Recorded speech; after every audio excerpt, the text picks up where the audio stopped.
Hey folks, welcome back to the channel. In this entry, we'll be taking a closer look at Sung Woo from Squid Game. In this nightmarish series of games, where all the players have nothing to lose but everything to gain, everyone's hands are dirty from adopting the motto of kill or be killed. But amongst all the misdeeds of the various players, Sung Woo has the crowning achievement of drawing the most amount of flack and leaving the most emotional impact.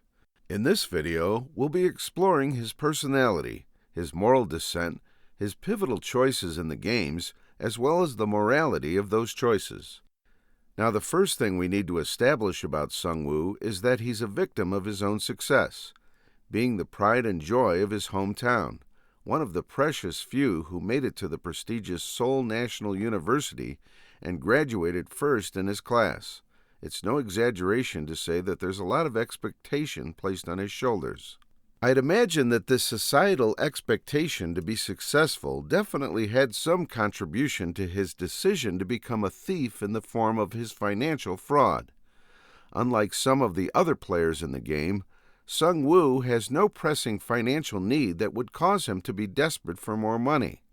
At least none that is presented to us, given that his mother appears to be doing well and Sung Woo is a single man with no dependents in the form of a spouse or child, despite his age of 46. Given his status as a team leader in an investment firm, he is likely in the higher percentile of income in South Korea and enjoying a reasonably comfortable life. If that's the case, then his decision to defraud his clients likely stems purely from his ego and his greed. Perhaps over the course of time, he was overcome by feelings of inadequacy or inferiority, that he hadn't clinched the success that society expected him to have, given his stellar academic performance. This eventually led him to be willing to defraud his clients, siphoning money off them to gamble on the stock market in an attempt to get rich quick.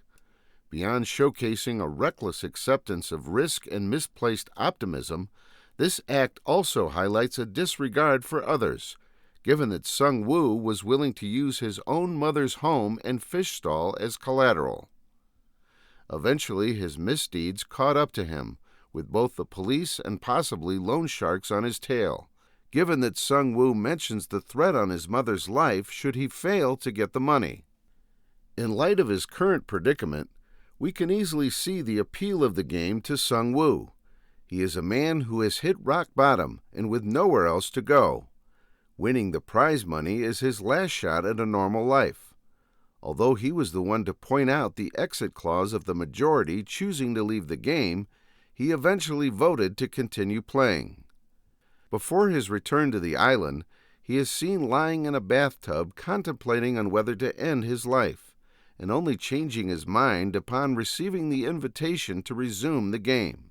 The effect of Sung Woo's financial failure is constantly apparent on his defeated and crestfallen appearance, with him looking down in shame and avoiding eye contact, especially with Gi-hoon, since he is his childhood friend who is aware of his famed reputation back home.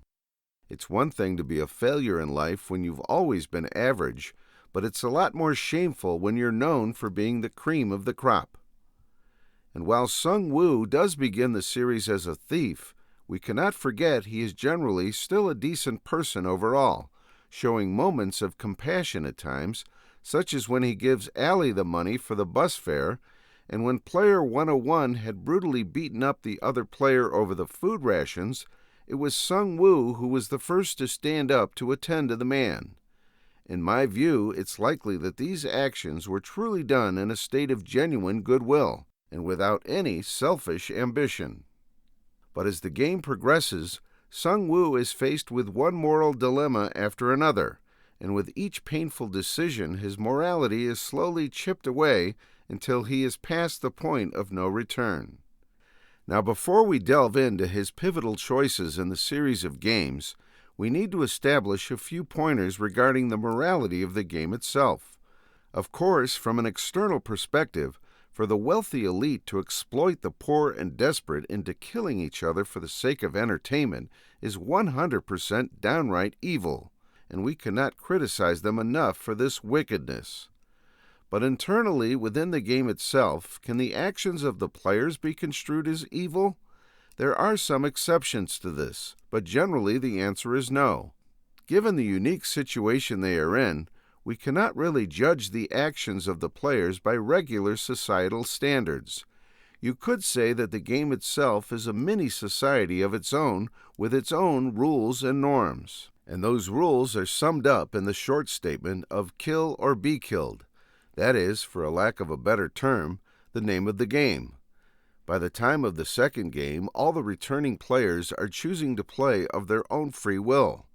Of course, you are correct to say that at this point the players were still unaware of the full horrific ramifications of the game, namely that they were free to attack one another even in their bedtime. But at any point in time they are free to call for a vote to leave the game again, but this never happened, meaning that the majority are implicitly agreeing to two things. One, that they are willing to kill for the money, and second, they have accepted the risk that someone in turn kill them for it. If there are any players in the minority, they would have no choice but to follow along, which would inevitably result in them accepting the two conditions just mentioned if they are to survive. So in that case, if you are in the game, you can be sure that it would be in the best interest of the other players to eliminate you, and vice versa for yourself. In light of this, it's therefore not as morally wrong that you would take measures to defend yourself and secure your advancement in the game. The only alternative would be accepting your own quick demise, although this by no means saying that it doesn't take a cold and ruthless nature to do what takes place in the games. With that in mind, let's turn our attention to Sung Woo's journey throughout the series of games. In the game of Red Light, Green Light, there isn't much to highlight, save for the fact that this game showcases his strategic mind in using others as a human shield. Also at this point, Sung Woo hasn't yet developed his solo mindset, so he still has an altruistic side which we see in his advice to Gi-hoon on how to beat this game. In the second game of Sugar Honeycombs, Sung Woo enters the game with an unfair advantage, namely the fact that he knows what the game is before the players choose their shapes. We can clearly see the dilemma he is in, that he wants to tell the others, especially Gi-hoon, after he chooses the umbrella, but he keeps silent. Personally, I think Sung Woo did not want any of his team to die at this point. The game was still in its earlier stages, and given the uncertainty, it's always better to have a few allies than none. It comes down to a more practical reason, to avoid suspicion.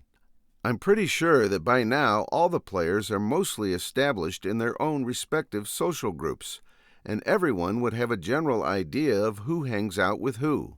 Same goes for the front man monitoring the game via the cameras behind the scenes.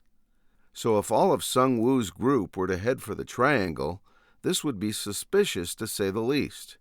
And if he were to warn just Gi-hoon on it, then he would have some explaining to do to the rest of his team. Hence, he has no choice but to keep silent and let them do their best to survive this round. While this isn't the most jarring of his decisions, it's the start of his moral descent. Subsequently, in the game of Tug of War, we see more of Sung Woo's cold and calculative nature, choosing to reject a husband and wife couple as it would take up a spot for another man on his team. Sung Woo is without a doubt the most serious and game-faced amongst all the players in his team. His strategic mind is seen once more here by his creative decision to trip the opposing team to secure the victory. Again, while we can't fault Sung Woo and his team for their part in pulling the other team to their death, we can't help but think that such an experience would surely leave a mark on their soul that would leave them more ready to repeat another act of the same nature. For Sung Woo, this holds true, as we see in the next game of marbles. Being the shrewd player he is, he cleverly chooses Ali for his strength and reliability, but just as much for his loyalty and submissive nature given their bond. But with the revelation of the game's true nature, things turn on its head. Sung Woo finds himself on the losing end with his death quickly and surely approaching. Out of desperation, he changes tactics and starts employing every trick in the book, from gaslighting in the form of accusing Allie of cheating to manipulating him by using their friendship, and finally pure deception when he flat out lies to him to get his bag of marbles. Again, as I alluded to earlier, we can't really fault Sung-woo too much here, given the nature of the game. No matter the methods, the fact remains that two people will commence the game, and only one can come out. Even Gi-hoon himself resorted to unethical means to win to save himself. It's hard to determine which is worse, to deceive a loyal friend or to take advantage of an old man's supposed dementia. But while both methods resulted in the loss of a life, Sung-woo has one trait that stands him apart: his swiftness in writing people off and a corresponding lack of remorse. Although Gi-hoon was indeed responsible for Player One's death, he was visibly traumatized by it, a state that we find sorely lacking in Sung-woo, which signals how cold-blooded he has become. We see this when he chastises Gi-hoon for his remorse, telling him that Player One was just an old man he met a few days ago. With the death of Allie, I believe that at this point Sung-woo was on a slippery slope.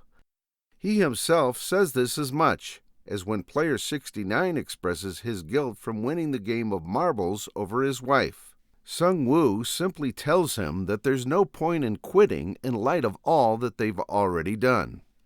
This sentiment is carried over to the game of the glass bridge as well. Once again, Sung-woo did what had to be done as per the game, choosing to push off the player in front of him to make it to the end.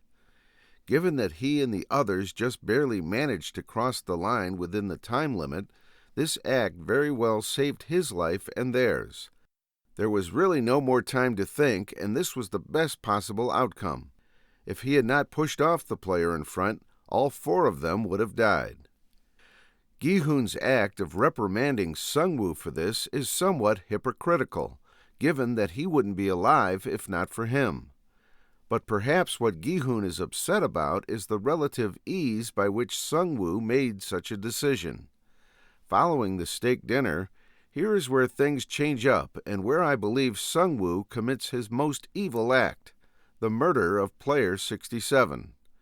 What makes this different, you might ask, especially given that earlier I established that it was simply the name of the game to secure your own advancement, and that it was kill or be killed.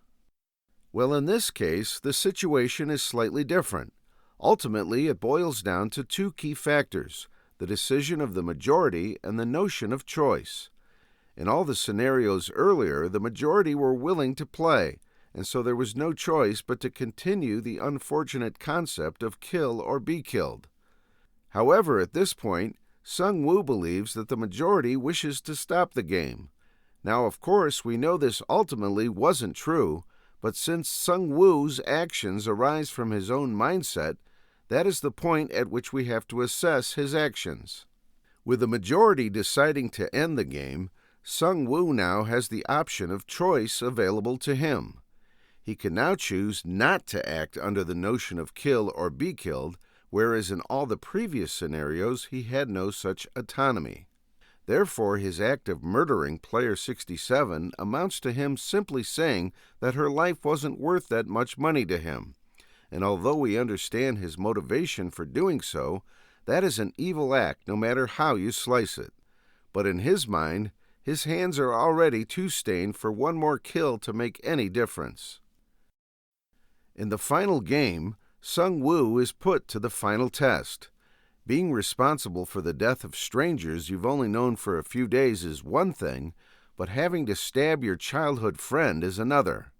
Sung-woo makes his intention clear when he says in his own words, "We've already come too far to end this now."